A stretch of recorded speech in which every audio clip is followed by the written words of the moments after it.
मकर संक्रांतीच्या सर्वांना मी शुभेच्छा देते. महाराष्ट्रातील तमाम लाडक्या बहिणींचा हा सण लाडक्या बहिणी उत्साहामध्ये साजरा करतात. पण हा संक्रांतीचा तिळगुळाचा आपण म्हणतो तिळगुळ घ्या गोड गोड बोला, हा मकर संक्रांतीचा आमच्या लाडक्या बहिणींचा सण हे उबाठा आणि काँग्रेसवाले कडू करण्याच्या त्यांचा विचार होता. म्हणून लाडकी बहीणचा हप्ता टाकू नये यासाठी त्यांनी निवडणूक आयोगाकडे गेले होते. परंतु लाडकी बहीण खुश आहे, आनंदी आहे, चांगल्या पद्धतीने संक्रांती साजरे करणार आहेत. माझ्या सर्व जणांना ह्या मकर संक्रांतीच्या खूप खूप शुभेच्छा. तुम्ही महापालिका डोर टू डोर कंपेअर करत आहात, तुम्हाला कसं वाटतं पालिकेत तुमची स्थिती कशी असणार? सर्वात मोठा पक्ष भारतीय जनता पार्टी असेल. वेगळं सांगणार तुम्ही, आम्ही तरी 63 जवळ आकडा दिला, तुम्ही तेवढा आकडा दिला नाही म्हणजे. आम्ही हे बघा, नगरपालिकेच्या वेळेला सुद्धा माझ्यावरती असंच टीका करण्यात आली होती की आम्ही पूर्ण नगरपालिका लढवत नाहीयेत म्हणून.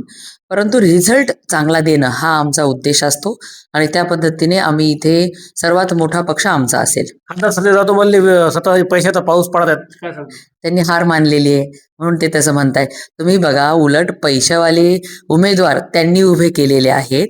आमचे उमेदवार हे सर्व उच्च शिक्षित तरुण चेहरे आहेत जे लोकांच्यासाठी सातत्याने काम करतात आणि भारतीय जनता पार्टीला या परभणी शहरातून अभूतपूर्व असं यश येणार आहे. कारण की पहिल्यांदा भारतीय जनता पार्टी पूर्ण ताकदीने ह्या निवडणुकीमध्ये उतरलेली आहे आणि मतदार बंधू भगिनींनी सुद्धा ठरवलंय की ह्या नेते मंडळींच्या बोलण्यावरती ते लक्ष देणार नाहीत. ह्यांच्याकडे कुठलाही विकासाचा मुद्दा नाही.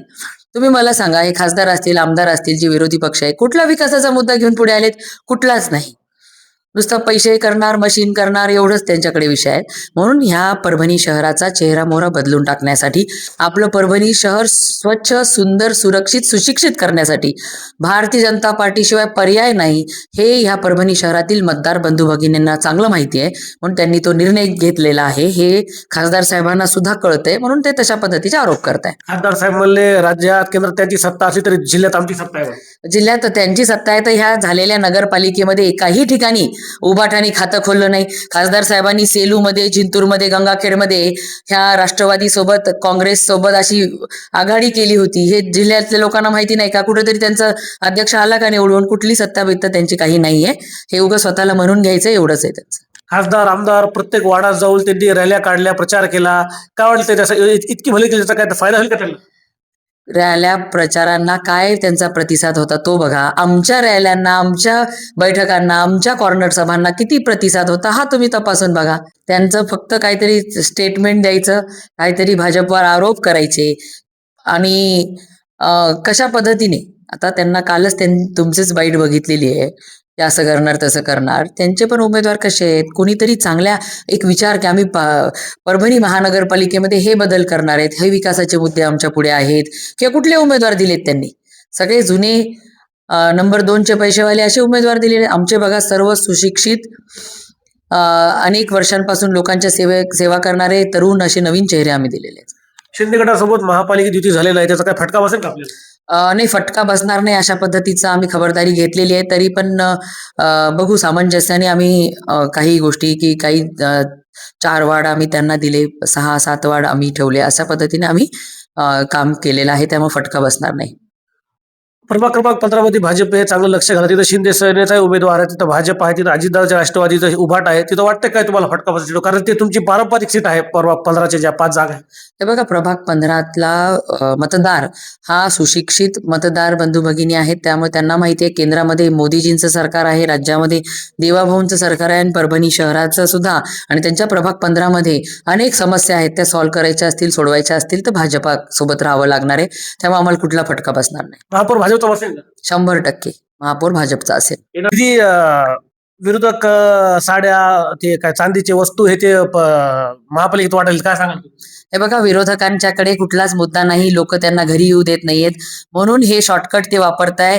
कुणाला साड्या वाटप करताय, चांदीचे शिक्के वाटप करताय, का जोडवे वाटप करताय. पण आमच्या लाडक्या बहिणी त्यांना मतदानातून दाखवून देतील की आमचा लाडका भाऊ आदरणीय मुख्यमंत्री देवा भाऊ हे दर महिन्याला आमची लाडकी बहीण योजना आम्हाला देतात.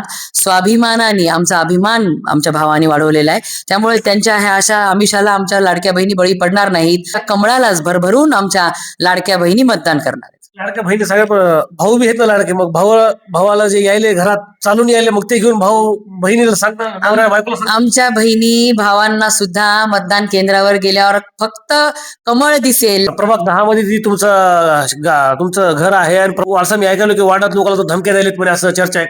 हे बघा, यांचे सगळे शस्त्र काढून यांनी हताश झालेले आहेत आणि निवडणूक आपण हारणार आहे हे त्यांना समोर दिसतंय म्हणून धमके देत आहे. मग आपले खासदार असतील, आमदार असतील, काँग्रेस पक्षाचे नेते मंडळी असतील, आजी माजी मंत्र्यांचे आमदारांचे मुलं मुली असतील, त्यांना निवडून आणण्यासाठी मग पैशाचा वापर केला, साड्या वाटप करताय, चांदीचे शिक्के वाटप करताय, शेवटी आता धमक्या देऊन बघताय. परंतु परभणीच्या सुजान मतदार बंधू भगिनींनी ठरवलंय की ह्या धुळीतून, ह्या कचऱ्यातून आपल्या शहराची मुक्तता करायची असेल तर आपल्याला भारतीय जनता पार्टीच्या सोबत राहावं लागणार.